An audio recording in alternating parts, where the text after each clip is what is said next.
Saudaraku, pemazmur hampir sebagian besar ketika bicara dengan tentang orang benar, orang yang takut akan Tuhan, selalu disandingkan dengan orang fasik. Apa perbedaannya? Ya, pasti perbedaan mendasar. Orang fasik tidak percaya akan adanya Tuhan, bahkan menentang orang-orang yang hidup sesuai dengan maksud dan kehendak Tuhan. Orang-orang fasik tidak suka melihat orang-orang yang begitu khusyuk dalam ibadahnya, begitu serius dalam pelayanannya, dan juga mengenai jalan yang ditempuhnya. Orang benar sesuai dengan apa yang diperintahkan oleh Tuhan. Orang fasik tidak senang.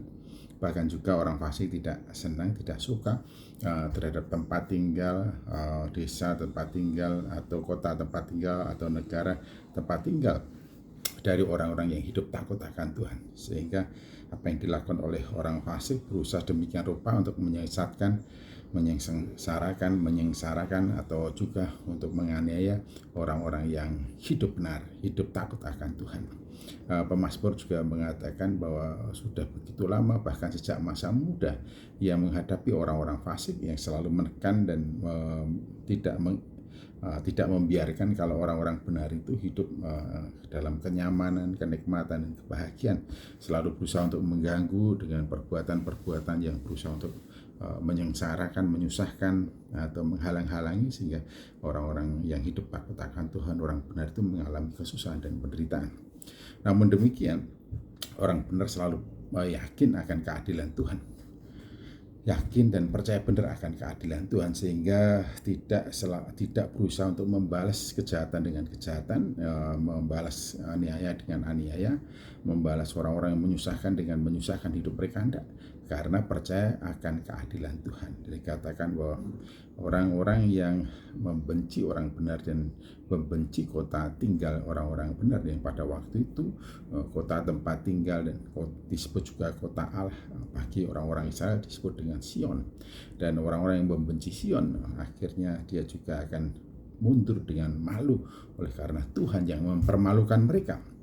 Tuhan yang mempermalukan mereka, dan itu tampaknya berlaku hingga sekarang ini, di mana ada kebencian kepada Sion, kota Allah, kota tempat di mana Allah membangunkan bagi umatnya, maka orang-orang itu akan mundur dengan rasa malu, dan itu akan terjadi. Dan catat sekalipun gencar orang-orang memberikan gambaran betapa jahatnya orang-orang yang hidup di tempat di mana kota Sion itu berada, namun di mana ada kebencian terhadap kota Sion, di situ pada akhirnya mereka akan mundur dan malu, bukan karena kekuatan orang yang ada di kota Sion itu, tapi oleh karena Allah yang tidak mengizinkan kota tempat kediamannya itu diinjak-injak oleh orang-orang yang tidak bertanggung jawab.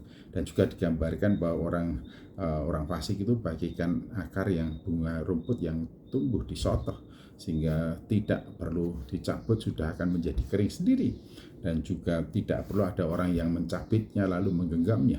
Ya sudah begitu dan pudar.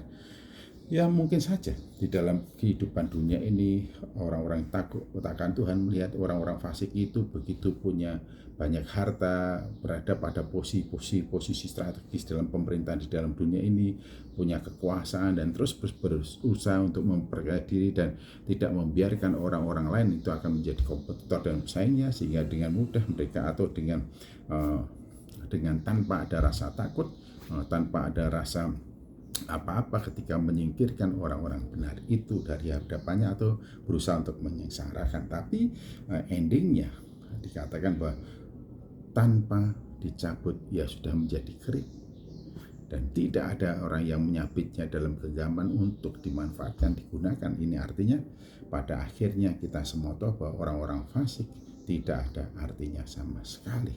Mereka akan hidup dalam hukuman Tuhan, mereka akan berakhir dengan tragis, dan mereka akan mempertanggungjawabkan kehidupannya di hadapan Tuhan. Sehingga ketika orang-orang fasik itu runtuh dari kekuasaannya, dari kekayaannya, dari jabatannya, dari popularitasnya, tidak akan ada kata-kata wah diberkati dan memberkati.